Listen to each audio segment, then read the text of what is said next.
और बड़ी खबर में बात जमीन के खेल की। तो रांची में जारी है जमीन के अवैध कब्जे का खेल। गैर मजरूआ जमीन पर कब्जे और बिक्री का खेल चल रहा है। यहां नगरी अंचल में सरकारी जमीन की बिक्री कर दी गई। बांग्लादेशी और बाहरी लोगों के बसने से आरोप भी लगे हैं। आरोप जो है वो माफिया और अधिकारी पर लग रहे हैं। गठजोड़ इनका हावी है।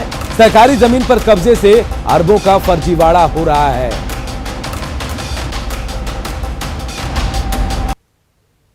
क्या सरकार ने घुसपैठियों के लिए खोल रखा है दरवाजा? क्या रांची को घुसपैठियों का शहर बना रहे अधिकारी? रोक के बाद भी कैसे हो रही सरकारी जमीन की बंदरबाट? क्या भूमाफिया और अफसरों का रैकेट कर रहा खेल?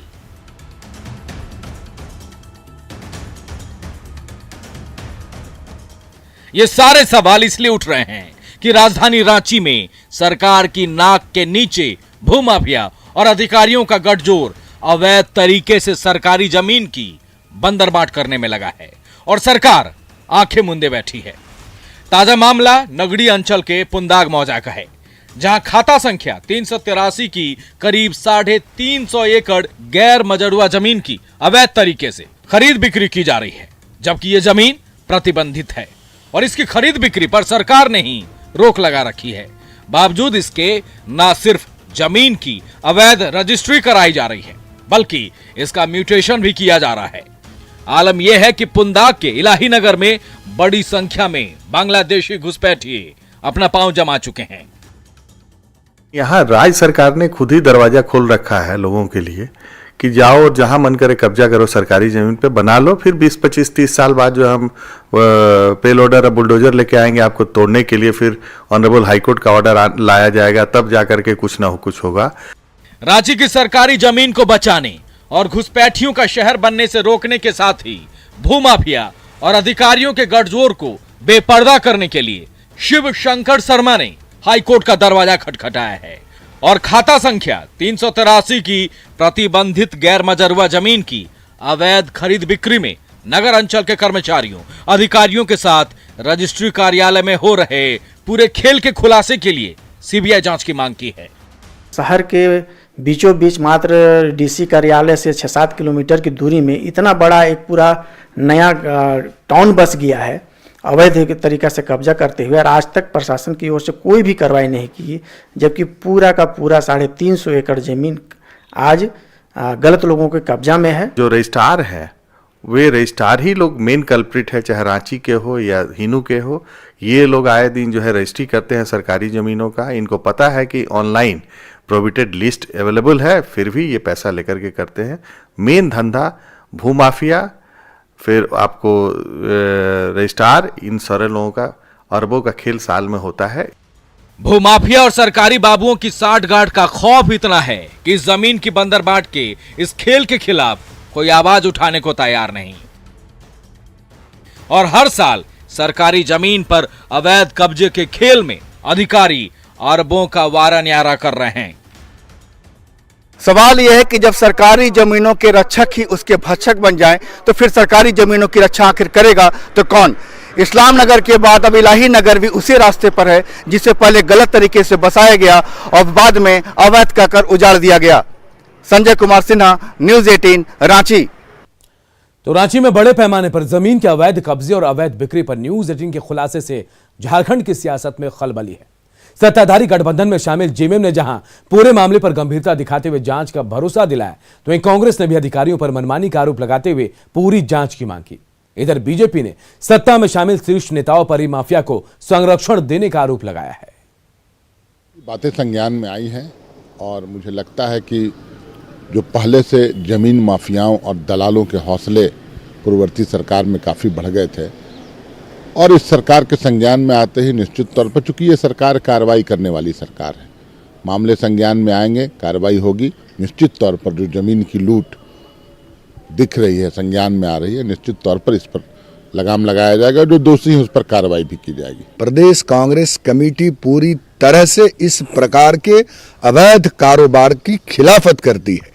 हम सरकार से मांग करते हैं बतौर संगठन कि ऐसे जो लोग हैं उनके ऊपर एफआईआर दर्ज होनी चाहिए और जिनकी जो जमीनें हैं वो वापस होनी चाहिए। बड़े पैमाने पर सरकारी जमीन की बंदोबस्ती की जा रही है आम नागरिकों को, और उसके बाद उसी जमीन को वही जो कॉकस है, वही जो नेक्सस है, रजिस्ट्री ऑफिस से रजिस्ट्री भी करा ले रहा है। और इसमें जो इलीगल रूप से देश में आके रहे, रोहिंग्या हो या शरणार्थी हो, वो इन जमीनों को खरीद भी रहे हैं। तो ये पूरी सरकार के नाक के नीचे अवैध जमीन का एक बड़ा रैकेट कारोबार कर रहा है, और हम ये मानते हैं कि इस रैकेट को इस सत्ता में शीर्ष में बैठे लोगों का कहीं ना कहीं प्रत्यक्ष समर्थन है। सरकार में कई ऐसे सरकारी प्रतिष्ठान और विभाग हैं जिन पर मोटा बिजली बिल बकाया है, लेकिन वो चुकाने का नाम नहीं ले रहे। ऐसे में झारखंड राज्य बिजली वितरण निगम ने इन पर सख्ती दिखाने की तैयारी कर ली है। अकेले केंद्र सरकार की इकाई एचईसी पर करीब 100 करोड़ का बकाया है, और मार्च तक बिजली बिल का भुगतान नहीं होने पर बिजली वितरण निगम बिजली काटने पर भी विचार कर सकता है। वहीं पीएचडी, रांची नगर निगम, पर्यटन विभाग, स्वास्थ्य विभाग और शिक्षा विभाग समेत कई सरकारी कार्यालयों पर करीब 150 करोड़ का बिजली बिल बकाया है। ऐसे में रांची नगर निगम पर भी कार्रवाई करते हुए स्ट्रीट लाइट की बिजली काटने का विचार किया जा रहा है। रूप से पीएचडी डिपार्टमेंट हुआ, खेलकूद विभाग हो गया, इसके अलावा हेल्थ विभाग हो गया, शिक्षा विभाग हो गया, मत्स्य विभाग हो गया। तो इन विभागों के ऊपर करीब 150 करोड़ से ऊपर की राशि बकाया है। इसके अलावा एचईसी भी जो है वहाँ पर भी हमारा लगभग 100 करोड़ से ऊपर का बकाया है। तो इस तरह से हम लोग ले लें तो कुल लगभग 250 करोड़ से ऊपर का बकाया मेरा है इन सभी सरकारी संस्थानों के ऊपर। जी सिर्फ। आरजेडी अध्यक्ष लालू प्रसाद से जुड़े डोरंडा ट्रेजरी मामले में आज सीबीआई की स्पेशल कोर्ट में सुनवाई होगी। चारा घोटाला का यह मामला 139 करोड़ 35 लाख की अवैध निकासी से जुड़ा है। पिछले सुनवाई में घोटाले के एक आरोपी की ओर से बचाव के लिए गवाही नहीं हो पाई थी। इस मामले में लालू प्रसाद समेत 147 आरोपियों के खिलाफ आरोप गठित किया गया था।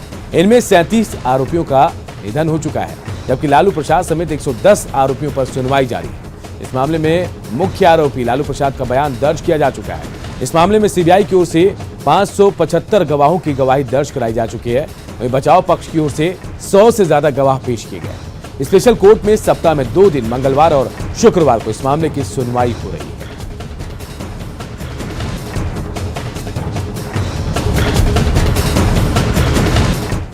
गर्मी आने से पहले ही झारखंड में पेयजल संकट गहराने लगा है। राजधानी रांची का तो बुरा हाल है। शहरी इलाके से लेकर ग्रामीण क्षेत्र के लोग बेहद परेशान हैं। जल स्रोत कम होने से ज्यादातर चापाकल सूख गए हैं।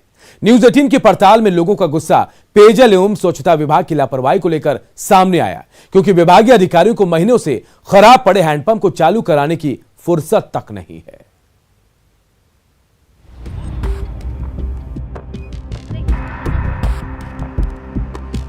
बढ़ती गर्मी के साथ झारखंड में जल संकट ने भी दस्तक दे दी है। सूखा पड़ा चापाकल, पानी के बूंद को तरसते लोग। ये नजारा है राजधानी रांची के ग्रामीण इलाके नामकुम का, जहां पेयजल संकट की तस्वीरें शासन और प्रशासन को मुंह चिढ़ा रही हैं। सरकार हर बार दावे करती है कि लोगों तक शुद्ध पानी पहुंचाने का काम तेजी से चल रहा है, लेकिन न्यूज 18 के कैमरे में हकीकत कैद हो चुकी है, क्योंकि तस्वीरें झूठ नहीं बोलती। लिहाजा दम तोड़ चुके चापाकल की तस्वीरों ने विभाग और सरकार के दावों की पोल खोलकर रख दी है। चापा नल के पास खड़े हैं और आप जितनी भी कोशिश कर लीजिए, सरकार क्या कहती है इस पर मत जाइएगा, आप जितनी भी कोशिश कर लीजिए, ऐसे बहुत सारे दम तोड़ चुके चापा नल से पानी नहीं निकलेगा। और ये तस्वीर बयां कर रही है, जो लोग हैं जो इससे आहत हैं, जो रोज पानी के लिए तरसते हैं, उन्हीं से पूछ लेते हैं। दीदी, ये चापा नल कितने दिनों से खराब है? साल होने वाला है। कोई बनाने नहीं आता? नहीं आता है, कोई देखने भी नहीं आता है। कहाँ से पानी पीता है वो भी पूछने नहीं आता है, कोई नहीं आता है देखने। वोट होता है उस टाइम आता है, जो वोट दीजिएगा इच्छा पे इतने बोलता है, और देखने के कोई नहीं आता है। वोट के समय आता है, उसके बाद कोई नहीं आता। बहुत दिक्कत है पानी का। कोई पानी पीने के लिए लाइन लगता है, कोई झगड़ा, डेली झगड़ा लड़ाई झगड़ा हो रहा है पानी के चलते। कचरा पानी पी के जी रहे हैं, क्या करेंगे? गंदा पानी पीती है तो क्या करेंगे? तुम गरीब के कोई देखने वाला है क्या? न सुनने वाला है। नामकुम स्टेशन के पास का ये हाल है। सरकार की नजर ऐसे बंद पड़ चुके चापाकल पर क्यों नहीं पड़ती, ये बड़ा सवाल है। खैर, अब जरा जल मीनार की स्थिति भी आपको दिखाते हैं। देखिए कैसे ये सोलर प्लेट लगा जल मीनार रांची के ग्रामीण इलाके में महीनों से खराब पड़ा है। ऐसे में विभाग की लापरवाही को लेकर लोगों में नाराजगी भी देखी जा रही है। हम इस वक्त गांव में ही हैं और इससे पहले जो हमने तस्वीर दिखाई वो ठीक शहर से सटे हुए इलाके की थी। लेकिन जब आप गांव की तरफ रुख करेंगे तो आपको ऐसे सोलर जल मीनार, नाम तो बहुत सुंदर है, बहुत सुनने में भी अच्छा लगता है, लेकिन हकीकत यह है कि ऐसे जल मीनार पर सरकार ने खर्च तो कर दिए लेकिन उसका उपयोग नहीं हो पा रहा है। कितने दिन से खराब है ये? लगभग हो गया 5-6 महीना जैसा हो रहा है। तो फिर अभी कैसे आप लोग, अगर पानी की आवश्यकता हो तो अभी इतनी गर्मी है तो ये अभी कुआं कुछ है पानी तो उसे यूज होता है, अभी उसी काम चला ही होता है। अभी कहाँ से लाएंगे? कुआं से अभी खाइए नहीं तो कहाँ से लाएंगे? और अभी गर्मी बढ़ जाए तब और तो क्या बोले, मंगवाएगा किधर सरकार भेजता है टैंकर में, इधर आता है कभी कभी आता है, अभी नहीं आया है, ढेरे गर्मी में आता है एक बार। सरकार ने अपग्रेड किया, कहें सरकार की एक योजना जिसके तहत ज्यादा खर्च करते हुए लोगों को सहूलियत देने का दावा किया गया, लेकिन हकीकत यह है कि ग्रामीण इलाके में जो लोग हैं वो पेयजल के संकट से जूझ रहे हैं और इसके निवारण के लिए, समाधान के लिए सरकार या विभाग कहीं से तत्पर नहीं दिखता है। खासकर अगर हम जनप्रतिनिधियों की बात करें तो उनकी तरफ से कहा जाता है कि बार बार खराब हो जाए तो वो क्या कर सकते हैं। इसके लिए कौन जिम्मेदार है? फिर से वही बात कि विभाग को सोचना चाहिए, सरकार को सोचना चाहिए, और अगर सरकार नहीं सोच रही है तो जल संकट से इसी तरह लोग जूझते रहेंगे। अभी तो शुरुआत है, जैसे जैसे तापमान बढ़ेगा लोगों को और परेशानी होगी। कैमरा पर्सन अमित के साथ अविनाश कुमार, न्यूज़ 18 रांची। खबर गुमला से, जहां सिसई इलाके में एक घर में अचानक आग लगने से एक बच्चे की जलकर मौत हो गई। खबर के मुताबिक शॉर्ट सर्किट से लगी आग में 6 साल का बच्चा बुरी तरह झुलस गया था, जिसका सिसई रेफरल अस्पताल में इलाज के दौरान मौत हो गई। आग से लाखों के नुकसान की आशंका जताई जा रही है। देख रहा है कितना आग जल रहा है, अभी से लगा है, लग रहा है आधा घंटा।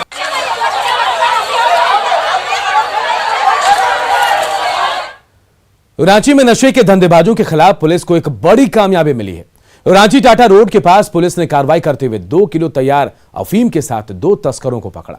पुलिस ने इस कार्रवाई में अफीम तैयार करने की मशीन भी जब्त की और साथ ही बड़ी मात्रा में डोडा का चूर्ण भी बरामद किया है।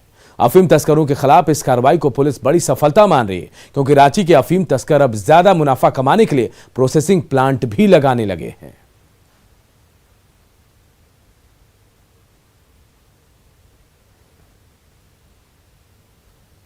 किलो ये अफीम हम लोगों ने, क्रूड अफीम जिसको कच्चा अफीम बोलते हैं, वो बरामद हुआ और बहुत सारा हस्क, करीब 7 बैग हस्क मिला है, डोडा जिसको बोलते हैं, और उसको पीसने और प्रोसेसिंग मशीन भी वहाँ से जब्त किया गया। तो बजाते उस जंगली क्षेत्रों में प्रोसेसिंग मशीन लोगों ने स्थापित करके रखा था और खेत से जब अफीम ओपियम प्लांट को लाते थे लोग तो उसका प्रोसेसिंग करके और फाइनल स्थिति में बाहर भेजते हैं ताकि इसका मार्केट में ऊंचा दाम में बिक सके। सिमडेगा में 4 साल के मासूम ऋषभ को ब्लड कैंसर जैसी जानलेवा बीमारी ने अपनी चपेट में ले लिया, लेकिन ऋषभ के माता पिता के पास इतने पैसे नहीं कि वो अपने इकलौते बेटे का पूरा इलाज करा पाए। फिलहाल ऋषभ का इलाज नागपुर में चल रहा है, लेकिन डॉक्टर ने जो 8 इंजेक्शन लिखे हैं उस एक इंजेक्शन की कीमत 3 लाख रुपए है। ऐसे में 8 इंजेक्शन की कीमत 24 लाख रुपए हो जाती है और बाकी इलाज के लिए अलग से पैसे चाहिए। इसे मिलाकर इलाज के लिए कुल 30 लाख का खर्च आ रहा है। ऐसे में इस परिवार को सरकारी और सामाजिक सहायता की जरूरत है। इससे पहले रांची लेकर गए थे, वहाँ पता चला, हम लोग नागपुर चले गए, नागपुर से इसका ट्रीटमेंट चल रहा है। क्या कहा डॉक्टर ने? डॉक्टर बोले अभी 30 लाख रुपए का खर्च है, जिसमें अभी हम लोग के पास अभी है नहीं उतना। 8 इंजेक्शन अभी सर लिखे हैं। और प्रत्येक इंजेक्शन लगभग कितने की है? और एक इंजेक्शन का कॉस्ट सर ने बताया है 3 लाख रुपए का है। और हम लोगों को अभी तक सरकार के द्वारा से कोई भी प्रकार का मदद या हेल्प नहीं मिला है। इसी के लिए हम लोग चाहते हैं कि आप लोगों से गुजारिश है, कुछ हमें मदद करने की कृपया करें क्या कि उम्मीद मेरा है? बच्चा स्वस्थ और ठीक हो जाए। सिमडेगा में junior level national hockey championship जारी है और आज प्रतियोगिता के तीसरे दिन हरियाणा ने उत्तराखंड पर एक तरफा जीत दर्ज की। हरियाणा ने बेहतरीन खेल का प्रदर्शन करते हुए उत्तराखंड को 19-0 से मात दी। हरियाणा की ओर से तमन्ना ने सबसे अधिक 5 गोल किए, जबकि उत्तराखंड की टीम कोई गोल ही नहीं कर पाई।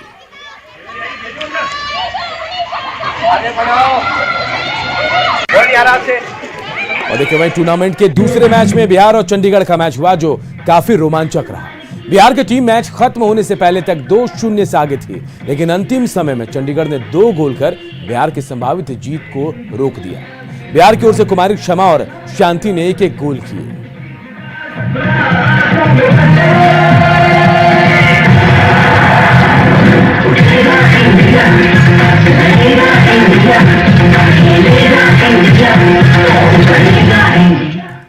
गुरुवार को महाशिवरात्रि के मौके पर देवघर मंदिर में रात भर भगवान भोलेनाथ के विवाह का रस्म चलता रहा। शिव बारात से शुरू हुआ यह प्रक्रिया सुबह 3 बजे तक चलती रही। इसके लिए सबसे पहले बाबा भोलेनाथ को स्नान कराया गया। रात के 11 बजे से पूरे विधि विधान के साथ बाबा के विवाह के लिए चतुष्प्रहर पूजा शुरू की गई। इसमें घी, मधु, दूध, दही समेत कई पूजा सामग्रियों से उनकी पूजा की गई। इस दौरान मां गौरी को सिंदूर चढ़ाया गया। शिव विवाह को देखने के लिए रात भर मंदिर में श्रद्धालु जमे रहे।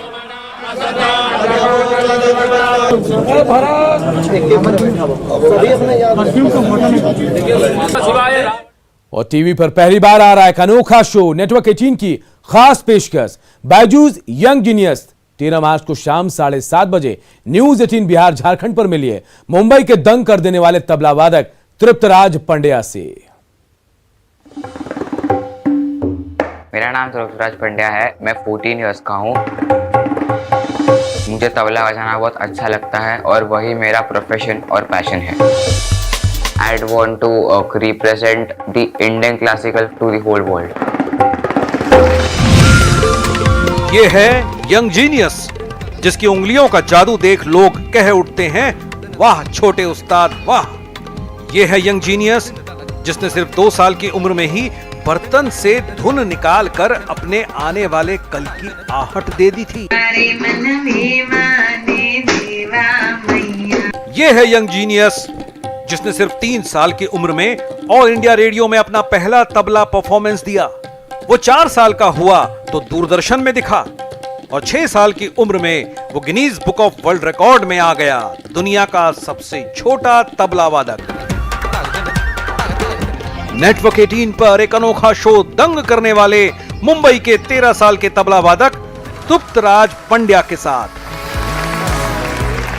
तबले का वो छोटा उस्ताद जो संगीत की कई कलाओं में पारंगत है, जिसकी ज़बान पर शास्त्रीय संगीत विराजमान है, जो ढोलक, हारमोनियम, कांगो और ड्रम्स भी बजाता है।